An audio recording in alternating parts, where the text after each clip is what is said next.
Hi friends, life is P S C കോച്ചിങ്ങിൻ്റെ പുതിയൊരു എപ്പിസോഡിലേക്ക് ഏവർക്കും സ്വാഗതം. യൂണിവേഴ്സിറ്റി അസിസ്റ്റന്റ് എക്സാമിന് വേണ്ടി വിഷയാടിസ്ഥാനത്തിൽ തയ്യാറാക്കുന്ന ക്ലാസ്സുകളുടെ പാർട്ട് 17 ആണ് ഇന്നത്തെ ക്ലാസ്സിൽ ഉൾപ്പെടുത്തിയിരിക്കുന്നത്.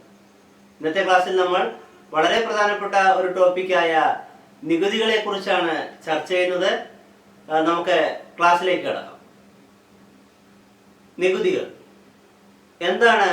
നികുതികൾ പൊതുവായ ആവശ്യങ്ങൾ നിറവേറ്റുന്നതിനായി സർക്കാരുകൾ പൗരന്മാരിൽ നിന്നും സ്ഥാപനങ്ങളിൽ നിന്നും പിരിച്ചെടുക്കുന്നവയാണ് നികുതികൾ.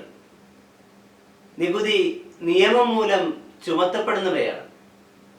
നികുതി കൊടുക്കാത്തവരുടെ മേൽ പിഴ ചുമത്താനും അവരെ തടവിലാക്കാനും വരെ നമ്മുടെ നികുതി നിയമങ്ങളിൽ വ്യവസ്ഥയുണ്ട്. അപ്പോൾ എന്താണ് നികുതി എന്ന് പറയുന്നത്? അതായത് പൊതുവായ ആവശ്യങ്ങൾ നിറവേറ്റുന്നതിന് വേണ്ടി സർക്കാരുകൾ പൗരന്മാരിൽ നിന്നും സ്ഥാപനങ്ങളിൽ നിന്നും പിരിച്ചെടുക്കുന്നവയാണ് നികുതികൾ. ഇപ്പൊ എന്താണ് ഈ പൊതുവായ ആവശ്യങ്ങൾ എന്ന് പറഞ്ഞാൽ?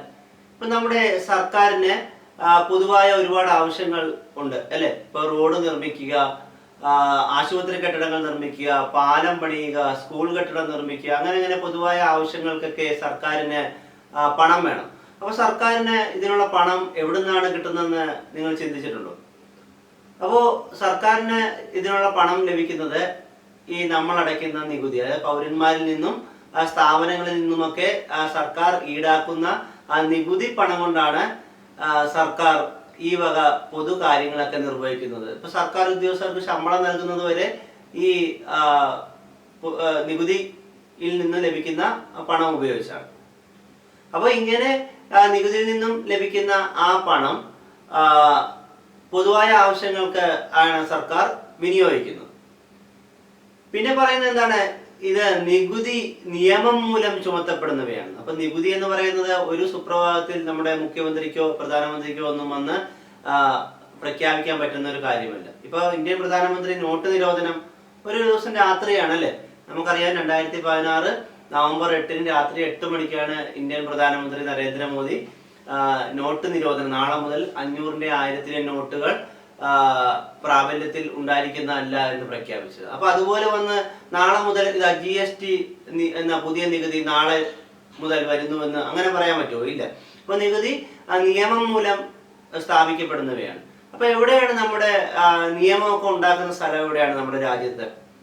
അത് നിയമ നിർമ്മാണ സഭകളിലാണ്. ഇപ്പൊ നിയമം നിർമ്മിക്കുന്ന സഭയാണ് നമ്മൾ നിയമനിർമ്മാണ സഭ എന്ന് വിളിക്കുന്നത്. അത് ഏതൊക്കെയാണ് നമ്മുടെ രാജ്യത്തെ നിയമനിർമ്മാണ സഭകൾ? അപ്പൊ നമ്മുടെ രാജ്യത്ത് പ്രധാനമായും 2 തരം നിയമനിർമ്മാണ സഭകളാണ് ഉള്ളത്.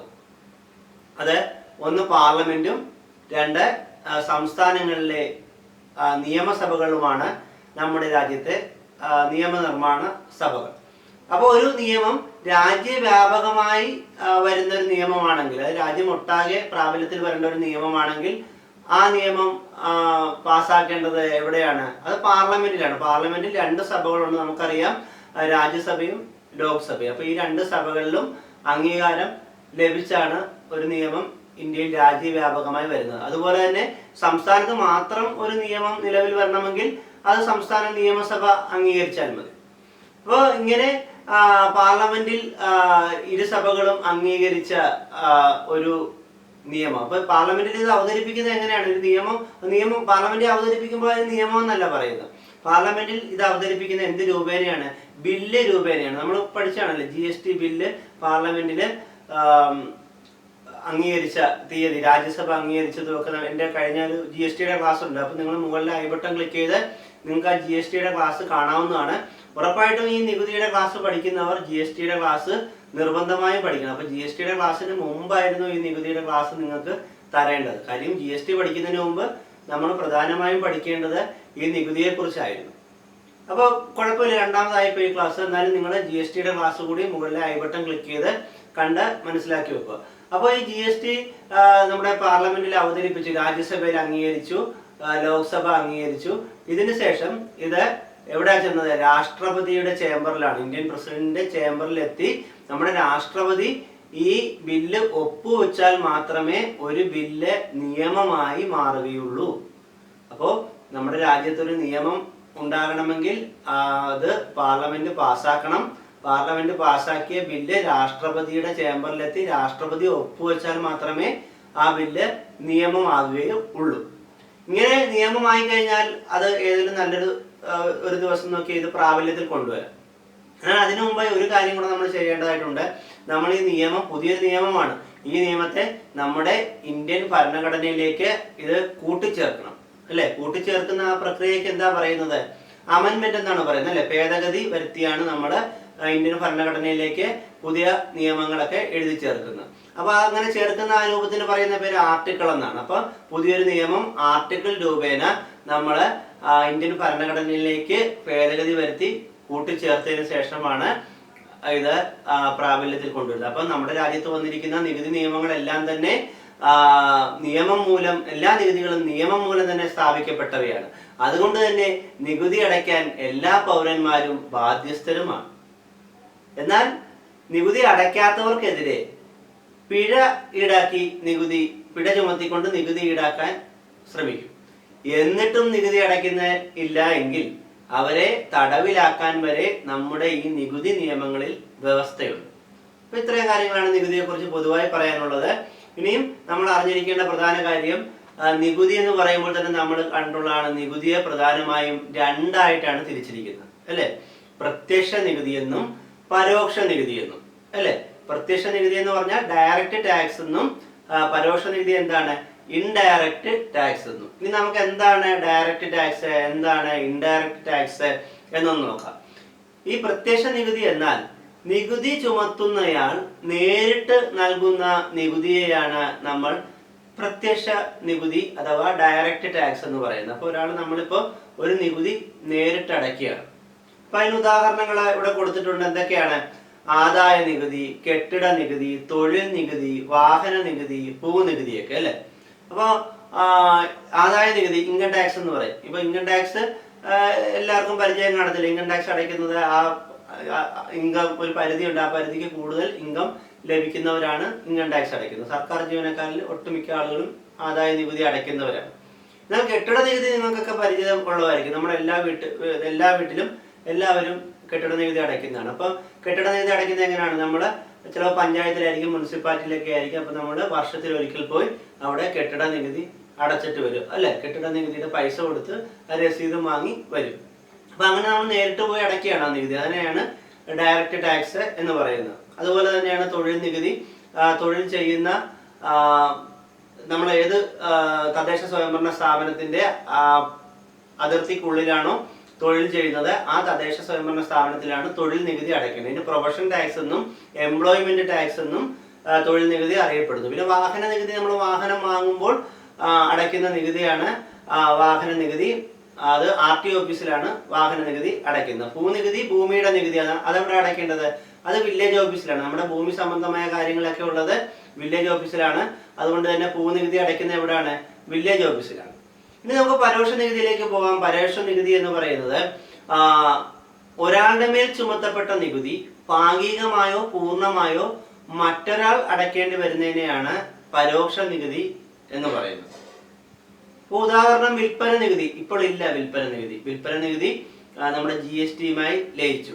ഉദാഹരണം പറയാൻ നമുക്ക് വിൽപ്പന നികുതി തന്നെ പറയാം. കാരണം നമ്മള് ഒരു കടയിൽ പോയി ഒരു സോപ്പ് വാങ്ങിക്കുന്നു. അപ്പൊ സോപ്പിന്റെ അതിന് നമ്മൾ വിൽപ്പന നികുതി അടയ്ക്കുന്നുണ്ട്. പക്ഷെ സോപ്പ് 20 രൂപയാണെങ്കിൽ 20 രൂപ നമ്മൾ കൊടുക്കുന്നു. പക്ഷെ അതിന്റെ ഒരു വിഹിതം നികുതിയായി സർക്കാരിലേക്ക് എത്തിച്ചേരുകയാണ് ചെയ്യുന്നത്. അപ്പൊ നമ്മൾ നികുതി അടയ്ക്കുന്നുണ്ടോ എന്ന് വെച്ചാൽ നമ്മൾ നികുതി അടയ്ക്കുന്നുണ്ട്. പക്ഷെ നമ്മൾ ഡയറക്റ്റ് നികുതി അടയ്ക്കുന്നുണ്ടോ? ഇല്ല, അത് ഇൻഡയറക്റ്റ് ആയിട്ടാണ് അടയ്ക്കുന്നത്. അപ്പൊ അങ്ങനെയുള്ള നികുതികളാണ് പരോക്ഷ നികുതി എന്നറിയപ്പെടുന്നത്. അത് വിൽപ്പന നികുതി, വിനോദ നികുതി. നമ്മൾ സിനിമ കാണാനൊക്കെ പോകത്തില്ലേ, സർക്കസ് കാണാൻ പോകുന്നു. അപ്പൊ സിനിമ കാണാൻ പോകുമ്പോഴൊക്കെ നമ്മൾ നികുതി അടയ്ക്കുന്നുണ്ട്. നമ്മൾ ടിക്കറ്റിന് കൊടുക്കുന്ന തുകയുടെ, ഇപ്പൊ 100 രൂപയാണ് ടിക്കറ്റിനെങ്കിൽ അതിന്റെ ഒരു വിഹിതം ആ സിനിമ തിയേറ്റർ നിൽക്കുന്ന ഏത് തദ്ദേശ സ്വയംഭരണ സ്ഥാപനത്തിന്റെ അതിർത്തിക്കുള്ളിലാണോ ആ തദ്ദേശ സ്വയംഭരണ സ്ഥാപനത്തിലേക്ക് ഒരു വിഹിതം നികുതിയായിട്ട് പോകുന്നുണ്ട്.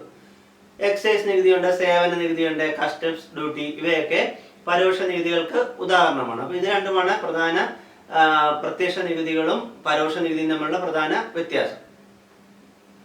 പിന്നെ മറ്റൊരു നികുതി പ്രധാനപ്പെട്ടാണ് മൂല്യവർദ്ധിത നികുതി എന്ന് പറയും. അത് വാറ്റ് എന്നാണ് അറിയപ്പെടുന്നത് അല്ലെ, വാല്യൂ ആഡഡ് ടാക്സ്.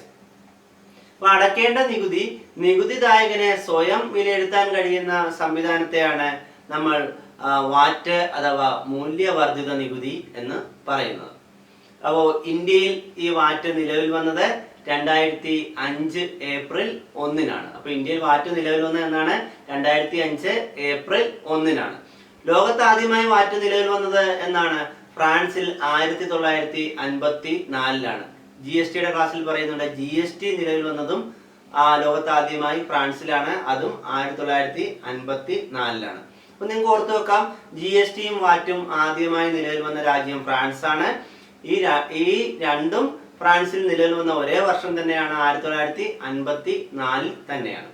ഓക്കെ, ഏഷ്യയിൽ ആദ്യമായി വാറ്റ് നിലവിൽ വന്നത് എന്നാണ്, എവിടെയാണ്? ദക്ഷിണ കൊറിയയിലാണ് ഏഷ്യയിൽ ആദ്യമായി വാറ്റ് നിലവിൽ വന്ന രാജ്യം. പിന്നെ വാറ്റ് നിലവിൽ വന്ന ആദ്യ ഇന്ത്യൻ സംസ്ഥാനം ചോദിക്കാം. വാറ്റ് നിലവിൽ വന്ന ആദ്യ ഇന്ത്യൻ സംസ്ഥാനം ഹരിയാനയാണ്. ഹരിയാനയിൽ 2003 ഏപ്രിൽ 1-നാണ് വാറ്റ് നിലവിൽ വരുന്നത്. പിന്നെ വാറ്റുമായി ബന്ധപ്പെട്ട, അപ്പൊ വാറ്റിന് ഇപ്പൊ വലിയ പ്രാധാന്യമില്ല. കാര്യം എന്ന് വെച്ചാൽ GST വന്നതോടുകൂടി വാറ്റിന്റെ ഒക്കെ പ്രാധാന്യം നഷ്ടപ്പെട്ടിരിക്കുകയാണ്. എന്നാലും പരീക്ഷയ്ക്ക് ചിലപ്പോൾ ചോദിക്കാം, വാറ്റിന്റെ പരിഷ്കൃത രൂപം എന്താണെന്ന്. മോഡിഫൈഡ് ആയിട്ടുള്ള രൂപം എന്താണ്? മോഡ് വാറ്റാണ്. മോഡ് വാറ്റ് ആണ് വാറ്റിന്റെ പരിഷ്കൃത രൂപം. അതിന്റെ പൂർണ്ണ രൂപം എന്താണ്? മോഡിഫൈഡ് വാല്യൂ ആഡഡ് ടാക്സ് എന്നാണ് ഈ മോഡ് വാറ്റിന്റെ പൂർണ്ണ രൂപം. അതുപോലെ തന്നെ ഈ മോഡ് വാറ്റിന് പകരം വന്ന ഒരു നികുതിയാണ് സെൻ വാറ്റ്. സെൻ വാറ്റ് എന്നാൽ സെൻട്രൽ വാല്യൂ ആഡഡ് ടാക്സ് എന്നതാണ് സെൻ വാറ്റിന്റെ പൂർണ്ണ രൂപം. അപ്പോൾ നികുതിയെക്കുറിച്ചുള്ള ക്ലാസ് ഇവിടെ അവസാനിക്കുന്നില്ല. നികുതിയെക്കുറിച്ചുള്ള കൂടുതൽ വിവരങ്ങളുമായി ഞാൻ തൊട്ടടുത്ത പാർട്ടിലെ ക്ലാസ്സിൽ എത്തുന്നതായിരിക്കും. എൻ്റെ ക്ലാസ്സുകൾ നിങ്ങൾക്ക് ഇഷ്ടമാകുന്നുവെങ്കിൽ ചാനൽ സബ്സ്ക്രൈബ് ചെയ്യൂ, ഷെയർ ചെയ്യൂ. Thank you.